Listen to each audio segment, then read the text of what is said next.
அதிகாரம் 12. மேன்மை பாராட்டுகிறது எனக்கு தகுதி அல்லவே. ஆகிலும் கர்த்தர் அருளிய தரிசனங்களையும் வெளிப்படுத்தல்களையும் சொல்லுகிறேன். கிறிஸ்துவுக்குள்ளான ஒரு மனுஷனை அறிவேன். அவன் 14 வருஷத்திற்கு முன்னே 3ஆம் வானம் வரைக்கும் எடுக்கப்பட்டான். அவன் சரீரத்தில் இருந்தானோ சரீரத்திற்கு புறம்பே இருந்தானோ அதை அறியேன், தேவன் அறிவார். அந்த மனுஷன் பரதீசுக்குள் எடுக்கப்பட்டு மனுஷர் பேசப்படாததும் வாக்கு கட்டாததுமாகிய வார்த்தைகளை கேட்டான் என்று அறிந்திருக்கிறேன். அவன் சரீரத்தில் இருந்தானோ சரீரத்திற்கு புறம்பே இருந்தானோ அதை அறியேன், தேவன் அறிவார். இப்படிப்பட்டவனை குறித்து மேன்மை பாராட்டுவேன். ஆனாலும் என்னை குறித்து என் பலவீனங்களிலே அன்றி வேறொன்றிலும் மேன்மை பாராட்ட மாட்டேன். சத்தியமானதை நான் பேசுகிறேன். நான் மேன்மை பாராட்ட மனதாய் இருந்தாலும் நான் புத்தியீனன் அல்ல. ஆனாலும் ஒருவனும் என்னிடத்தில் காண்கிறதற்கும் என்னாலே கேட்கிறதற்கும் மேலாக என்னை எண்ணாதபடிக்கு அப்படி செய்யாதிருப்பேன். அன்றியும் எனக்கு வெளிப்படுத்தப்பட்டவைகளுக்குரிய மேன்மை நிமித்தம் நான் என்னை உயர்த்தாதபடிக்கு என் மாம்சத்திலே ஒரு முள் கொடுக்கப்பட்டிருக்கிறது. என்னை நான் உயர்த்தாதபடிக்கு அது என்னை குட்டும் சாத்தானுடைய தூதனாய் இருக்கிறது. அது என்னை விட்டு நீங்கும்படிக்கு நான் 3 தரம் கர்த்தரிடத்தில் வேண்டிக் கொண்டேன்.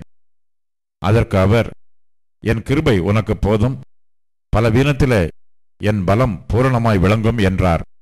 ஆகையால் கிறிஸ்துவின் வல்லமை என்மேல் தங்கும்படி என் பலவீனங்களை குறித்து நான் மிகவும் சந்தோஷமாய் மேன்மை பாராட்டுவேன். அந்தப்படி நான் பலவீனமாய் இருக்கும்போதே பலம் உள்ளவனாயிருக்கிறேன். ஆகையால் கிறிஸ்துவ நிமித்தம் எனக்கு வரும் பலவீனங்களிலும் நிந்தைகளிலும் நெருக்கங்களிலும் துன்பங்களிலும் இடுக்கண்களிலும் நான் பிரியப்படுகிறேன். மேன்மை பாராட்டி புத்தியீனனாயினேன். நீங்களே இதற்கு என்னை பலவந்தப்படுத்தினீர்கள். நான் ஒன்றுமில்லை என்றாலும் மகா பிரதான அப்போஸ்தலருக்கும் நான் எவ்வளவும் குறைந்தவனாய் இராதபடியால் உங்களாலே மெச்சிக்கொள்ளப்பட வேண்டியதாயிருந்ததே. அப்போஸ்தலனுக்குரிய அடையாளங்கள் எல்லா விதமான பொறுமையோடும் அதிசயங்களோடும் அற்புதங்களோடும் வல்லமைகளோடும் உங்களுக்குள்ளே நடப்பிக்கப்பட்டதே. எதிலே மற்ற சபைகளுக்கு குறைவாயிருந்தீர்கள்? நான் உங்களை வருத்தப்படுத்தாதிருந்ததே உங்களுக்கு குறைவு. இந்த அநியாயத்தை எனக்கு மன்னியுங்கள். இதோ உங்களிடத்திற்கு 3ஆம் தரம் வர ஆயத்தமாய் இருக்கிறேன். நான் உங்களை வருத்தப்படுத்துவதில்லை. நான் உங்களுடையதை அல்ல, உங்களையே தேடுகிறேன். பெற்றாருக்கு பிள்ளைகள் அல்ல, பிள்ளைகளுக்கு பெற்றார்களே பொக்கிஷங்களை சேர்த்து வைக்க வேண்டும். ஆதலால் நான் உங்களில் எவ்வளவு அதிகமாய் அன்பு கூறுகிறேனோ அவ்வளவு குறைவாய் உங்களால் அன்பு கூறப்பட்டிருந்தாலும் மிகவும் சந்தோஷமாய் நான் உங்கள் ஆத்துமாக்களுக்காக செலவு பண்ணவும் செலவு பண்ணப்படவும் விரும்புகிறேன். அப்படி ஆகட்டும். நான் உங்களுக்கு பாரமாய் இருக்கவில்லை. ஆனாலும் உபாயம் உள்ளவனாயிருந்து தந்திரத்தினாலே உங்களை பிடித்தேனாம். நான் உங்களிடத்திற்கு அனுப்பினவர்களில் எவன் மூலமாயாவது உங்களிடத்தில் பொழிவை தேடினதுண்டா? தீத்து உங்களிடத்தில் வரும்படி நான் அவனை கேட்டுக்கொண்டு அவனுடனே கூட ஒரு சகோதரனை அனுப்பினேன். தீத்து உங்களிடத்தில் ஏதாவது பொழிவை தேடினானா? நாங்கள் ஒரே ஆவியை உடையவர்களாய் ஒரே அடிச்சுவடுகளில் நடந்தோம் அல்லவா? நாங்கள் யோக்கியர்கள் என்று விளங்கும்படி உங்களிடத்தில் பேசுகிறோம் என்று எண்ணுகிறீர்களோ? தேவனுக்கு முன்பாக கிறிஸ்துவுக்குள் பேசுகிறோம்.